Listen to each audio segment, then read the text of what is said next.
Bismillahirrahmanirrahim. Assalamualaikum warahmatullahi wabarakatuh. Berita Al-Hijrah 5 September bersama saya Nazira Syaringat dan jurubahasa isyarat Amin Zuhaili Mansur. Dan berikut tajuk utama malam ini. Bekalan beras putih tempatan pulih dalam masa sebulan.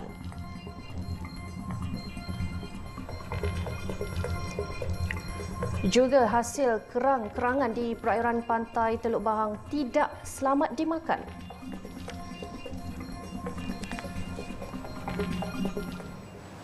Bekalan beras putih tempatan BPT diyakini dapat dipulihkan dalam tempoh sebulan menerusi tindakan intervensi yang kerajaan sedang laksanakan.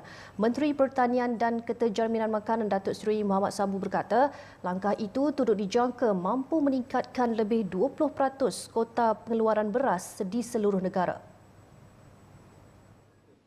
Inisiatif itu turut membawa impak positif terhadap harga beras tempatan sekaligus mampu mengimbangi permintaan yang tinggi terhadap bekalan tersebut di pasaran. Oleh itu, kenaikan harga berlaku kalau ada berlaku adalah beras import kerana ia bukan dalam kawalan. Beras tempatan masih lagi di bawah kawalan. Buat masa ini kekal dengan RM2.60 sekilo. Kita lihat di sini yang 5 kilo RM13, yang 10 kilo RM26. Beliau dalam masa sama menasihati pengguna supaya tidak bimbang terhadap isu itu yang mungkin menyebabkan berlakunya pembelian panik secara berlebihan. Beliau berkata demikian pada sidang media selepas mengadakan lawatan kerja Kementerian ke Pasaraya Besar Giant Tampoi di Johor Bahru. Dalam pada itu, Datuk Seri Muhammad yang juga Ahli Parlimen Kota Raja berkata, beliau akan mengadakan satu lagi sesi libat urus dengan pengilang dan pemegang taruh industri beras negara Khamis ini. Ia bagi merencanakan kaedah dan mekanisme penyelesaian jangka pendek dan panjang bagi menangani isu BPT.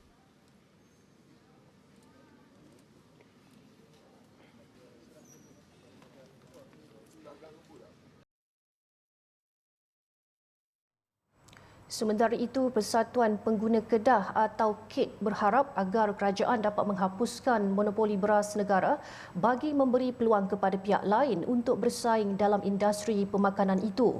Presidennya Muhammad Yusrizal Yusof berkata, monopoli beras yang dipegang oleh Syarikat Padi Beras Nasional atau BERNAS sebagai pengeluar beras negara itu menyebabkan tiada persaingan sihat ke atas bekalan beras negara. Muhammad Yusrizal berkata sudah tiba masanya kerajaan memecahkan monopoli berkenaan bagi membentuk pasaran yang lebih terbuka kepada hasil padi dan beras di negara ini. Tindakan itu antara lain dengan mewujudkan persaingan sihat antara syarikat yang terlibat dalam industri padi dan beras negara.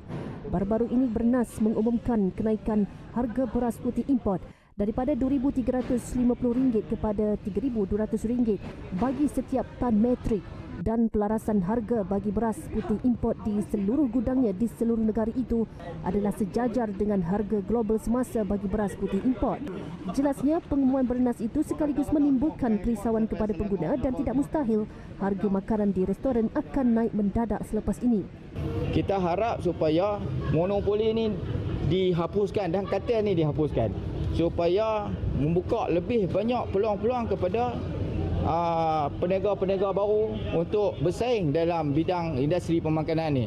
Kalau kita tengok hari ini, satu pihak saja yang pegang. Beliau berkata demikian selepas melakukan pemantauan harga beras di Pasar Besar Alor-Setar hari ini. Dalam pada itu, Muhammad Yusrizal berkata KED berharap pemantauan dan penguatkuasaan yang berterusan dapat dilakukan terhadap pihak kilang dan pemborong bagi memastikan tiada pihak yang cuba mengambil kesempatan dengan menukar bungkusan beras tempatan kepada beras import.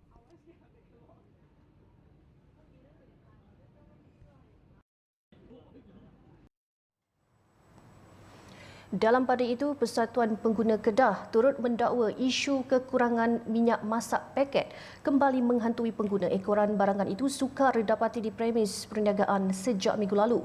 Jelas KED, masalah bekalan minyak masak bersubsidi di negeri itu menjadi lebih teruk berbanding bulan lepas. Ada banyak kawasan yang ketiadaan minyak masak terputus. Sebelum-sebelum ni, awal-awal bulan ni memang ada. Tetapi untuk bulan ini kita nampak bekalan tu berkurangan. Ada yang regular customer yang selalu membeli tu, dia pergi ke kedai tu memang bekalan kurang. Apabila saya tanya peruncit, pemborong kurang hantar kepada kedai tersebut. Jadi kita minta supaya ada perlu KPDM perlu semak tempat-tempat ni, antara dia tu dia harus start sendiri. Katanya peniaga khususnya di kedai borong atau pasar mini turut menghadkan bilangan jualan minyak masak paket harian mereka, menyebabkan pengguna terpaksa mencari di lokasi lain.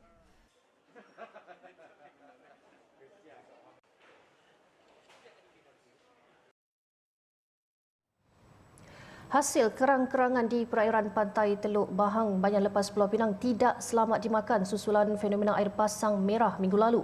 Justru Jabatan Perikanan Malaysia atau DOF menasihatkan orang ramai supaya tidak membeli dan makan hasil makanan lalu itu dari perairan Teluk Bahang sehingga Sungai Pinang.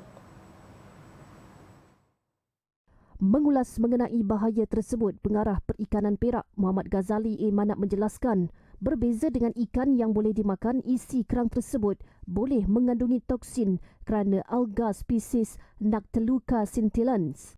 Dia menyerang insang dan menyebabkan ikan sukar untuk bernafas. Itu sebab penyebab kematian. Tapi daripada segi racun dia tak ada.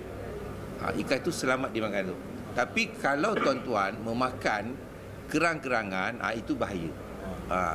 Sebab dia ada di dalam kerang kita makan isi dia keseluruhannya. Beliau berkata demikian kepada media selepas program kesedaran pematuhan persijilan MyGap dan taklimat penggunaan sistem ikan mas di Taiping.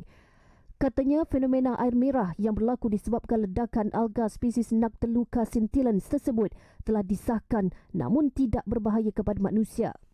Minggu lalu beberapa nelayan sekitar kawasan Teluk Bahang sehingga ke Sungai Pinang balik pulau menyuarakan rasa bimbang dengan fenomena air merah itu yang didakwa berlaku sejak 26 Ogos. Fenomena itu telah menyebabkan ikan dan hidupan laut lain mati bermula kira-kira 1 kilometer dari kawasan Mukahead sehingga ke kawasan pesisir pantai dekat Teluk Bahang.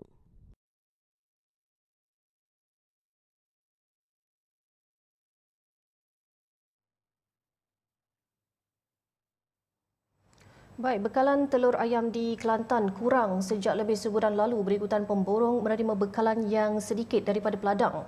Tinjauan di beberapa kedai runcit dan borong sekitar Kota Baru mendapati bekalan telur agak sukar untuk diperolehi.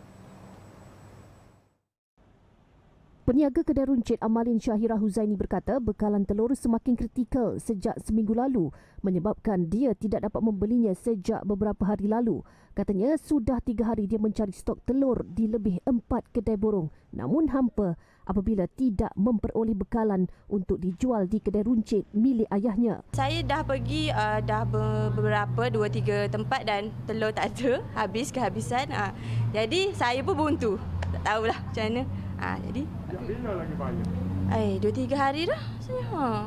Cari area-area kapur pun macam tak ada. Lepas tu mari sini jauh-jauh tak ada juga.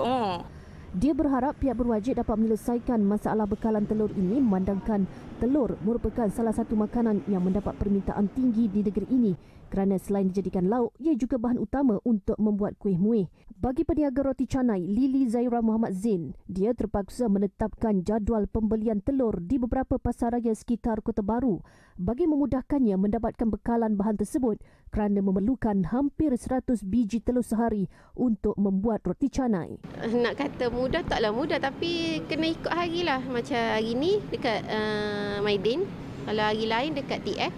Tengok pusing lah mana apa kena carilah, kena pusing. Kena cari juga.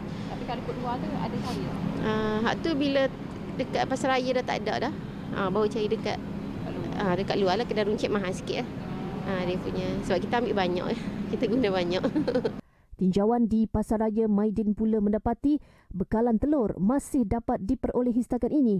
Malah tiada had pembelian ditetapkan untuk setiap pelanggan. Untuk setakat ni alhamdulillah lah mencukupi untuk pelanggan-pelanggan di Maidin lah. Okay. So sekarang ni kita ada grade A, grade B dan grade C. Tiga-tiga grade pun memang mencukupi. Okay, untuk harga memang harga kawalan lah, harga telur. So sekarang kita untuk pelanggan semua memang kita tak ada terhad lah gula. Sebanyak mana customer nak main beli pun tak ada masalah lah.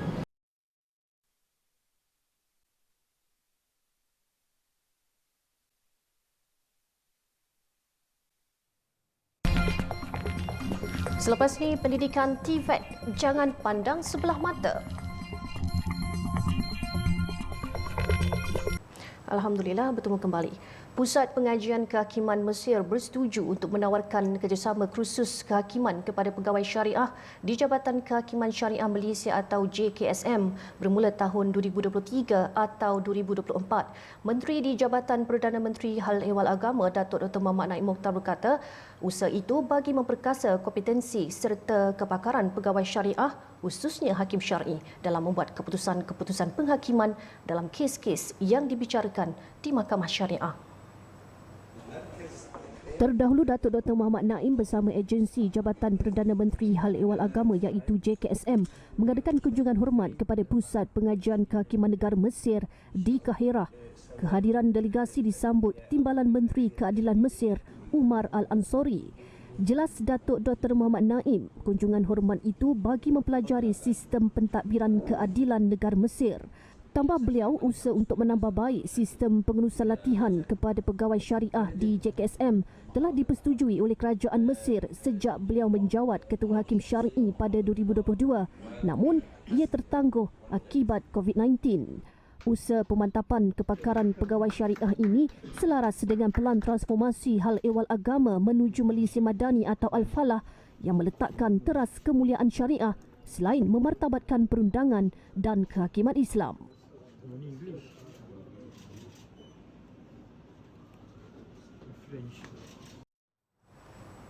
Kebolehpasaran pekerjaan pelajar pendidikan dan latihan teknikal atau TVET mencapai 90%. Menteri Pendidikan Fadlina Siddiq berkata, ibu bapa perlu diberi keyakinan bahawa pendidikan TVET sama penting dengan pendidikan akademik dan ia tidak harus dijadikan pilihan terakhir untuk anak-anak menyambung pelajaran. Sebab itu bila kita bercakap tentang TVET ini, keyakinan pertama yang kita beri adalah tentang kebolehpasaran mereka. So kebolehpasaran mereka ini sangat tinggi dalam pasaran, mencapai lebih 90%. Yang kedua adalah berkaitan dengan recognition, pengiktirafan yang diberikan kepada kemahiran-kemahiran mereka ini melalui badan-badan yang mengiktiraf mereka secara keseluruhannya, khususnya kemahiran-kemahiran yang ada yang sedang kita latih mereka ini. Yang ketiga adalah melihat mereka sebagai maknanya dalam konteks bahawa pendidikan itu secara menyeluruh, ya, bukan sahaja melihat pada pembangunan akademik saja tetapi juga kemahiran. Ia harus berjalan seiring. Tambah beliau, peluang kerja pelajar TVET kini lebih cerah dan amat diperlukan di pasaran. Di samping itu, Fadlina turut menegaskan pendidikan TVET sangat penting dalam pembangunan negara. Fadlina berkata demikian ketika ditemui kru berita Al-Hijrah selepas menghadiri program Bual Bicara Assalamualaikum di TV Al-Hijrah siang tadi. Turut hadir Ketua Pegawai Eksekutif TV Al-Hijrah Namazi Haris dan Pengerusi TV Al-Hijrah Muhammad Khair Ngadirun.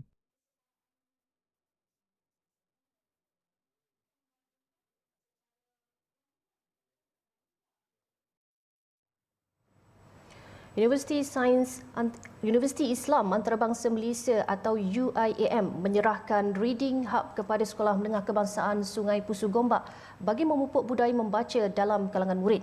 Reading Hub itu juga tampil dengan kelainan tersendiri di mana ia turut menerapkan elemen sains, teknologi, kejuruteraan dan matematik iaitu STEM serta penyiaran TV. Terdahulu, penyerahan Reading Hub itu disempurnakan Rektor UIAM Profesor Emeritus Tan Sri Zulkifli Abdul Razak di Gombak siang tadi. Reading Hub tersebut terbahagi kepada 3 unit iaitu Library Cafe, STEM Hub dan Studio Mini TV Sebestari. Sebenarnya inisiatif datang daripada sekolah. Guru besar pada ketika itu Tuan Zainal datang berjumpa dan menyatakan hasrat untuk bekerjasama dengan universiti. Dan bentuk kerjasama itu yang kita bincang apa yang berlaku pada hari ini. Mereka nak menjadikan sekolah ini sebagai sekolah yang mempunyai makna dalam pendidikan yang akan datang. Maknanya we are talking about the future bukan saja untuk melihat apa yang telah berlaku.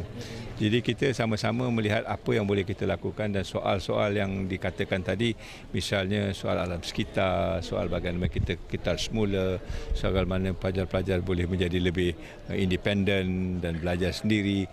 Sementara itu, idea mewujudkan library cafe itu juga satu tarikan baharu kepada pelajar, di mana pelajar dapat membaca buku secara santai di sudut yang disediakan. Jadi murid-murid selalunya memang suka berkunjung kat sini. Jadi sambil-sambil mereka berkunjung kat sini, kami menerapkan elemen untuk meningkatkan amalan membaca di antara di kalangan murid. Jadi kita letakkan buku-buku kat situ. Jadi sambil diorang rehat, sambil diorang makan-makan roti bakar dan sebagainya, diorang akan membaca. Dalam masa sama, inisiatif Studio Mini TV Sebestari boleh menjadi medium untuk mencungkil bakat kewartawanan yang dimiliki pelajar.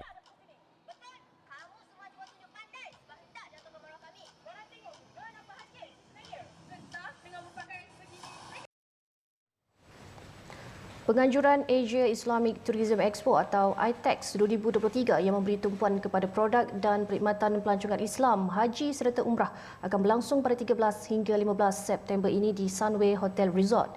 Acara pelancongan yang bertaraf antarabangsa itu disertai pemain industri pelancongan membabitkan pelbagai negara dari seluruh Asia dan juga Arab Saudi. Presiden Persatuan Agensi Pelancongan Malaysia atau MATA, Datuk Dr. Muhammad Khalid Harun berkata, penganjuran tersebut memberi peluang pemain industri meneroka peluang baru selain membantu agensi menjalin rantaian perniagaan, berkongsi pandangan, promosi produk dan perkhidmatan pelancongan Islam sedia ada di peringkat global. Jadi kita mengadakan satu pasaran yang mana yang penggiat, pengusaha, yang menjual package, yang menjual produk seperti hotel, seperti hospital, medical tourism, seperti teknologi, innovation, dia akan datang ni memperagakan, mempromosikan produk-produk dia. Ya, jadi kalau hospital, aku ada hospital, patuh syariah.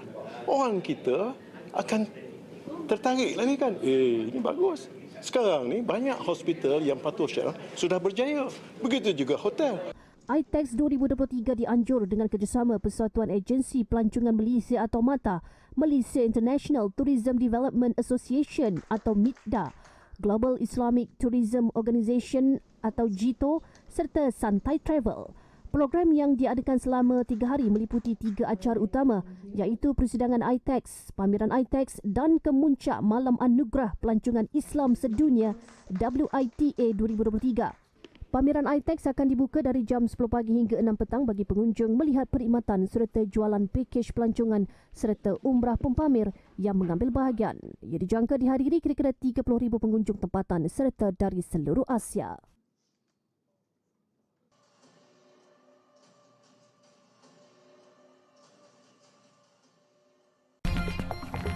Selepas ni, 904 ekor babi direnjat sampai mati.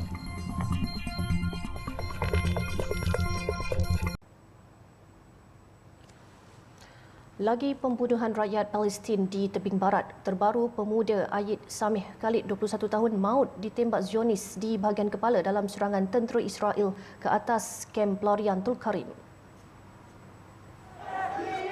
Menurut penduduk yang juga saksi kejadian, insiden malang itu berlaku sejurus selepas tentera Israel menceroboh masuk ke kem berkenaan tengah malam semalam waktu tempatan. Zionis turut dilapor menggunakan jentolak untuk memusnahkan jalan dan laluan menghala ke kem itu. Tentera Israel dikatakan menyasarkan sebuah bangunan yang menyimpan beberapa alat letupan dan sebutir bom untuk diletupkan. Kawasan tebing barat telah diduduki Israel sejak Jun 1967 selepas perang 6 hari di Asia Barat. Bermula episod malang itu, Zionis secara kerap melakukan pencerobohan ke kawasan yang secara nominal di bawah Palestin. Serangan maut terbaru itu menjadikan jumlah rakyat Palestin yang terbunuh pada tahun ini adalah 226 orang.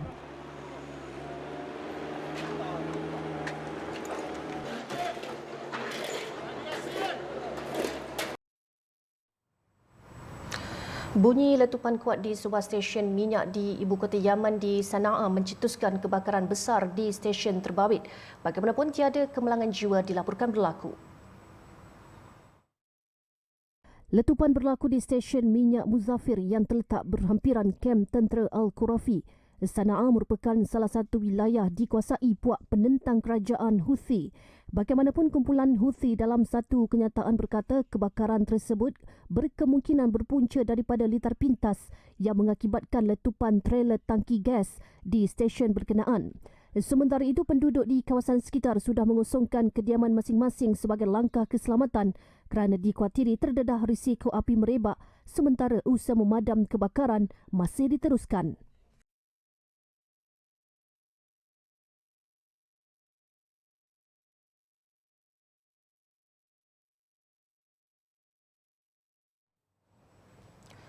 Lebih 900 ekor babi dibunuh di Lakhimpur, India susulan wabak penyakit African Swine Fever atau ASF. Difahamkan wabak tersebut telah menyerang daerah itu sejak beberapa hari lepas dan kesemua babi di kawasan tersebut terpaksa dibunuh melalui renjatan elektrik.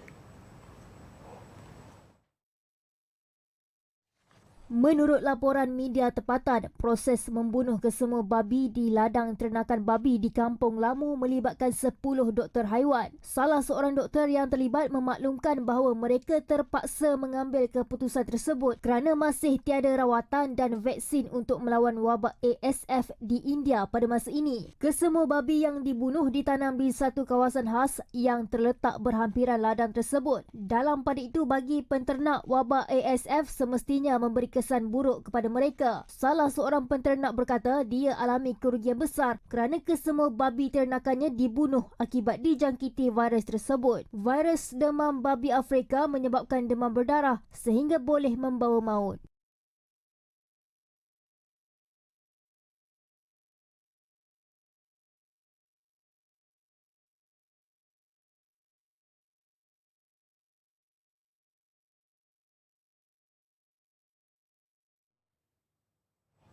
Sementara itu di Sepanyol, banjir besar telah melanda beberapa wilayah menyebabkan banyak perkhidmatan terpaksa ditutup.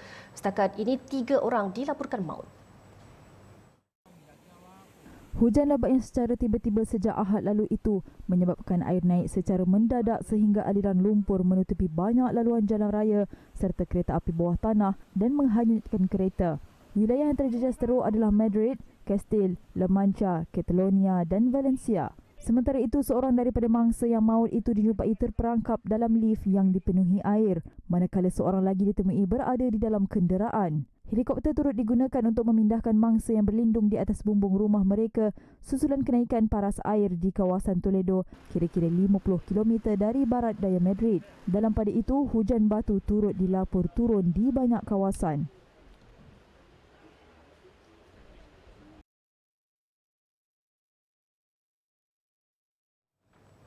Baik, sekian untuk malam ini. Saya Nazira Syaringat dan Jurubahasa Isyarat Amin Zuhaili Mansur.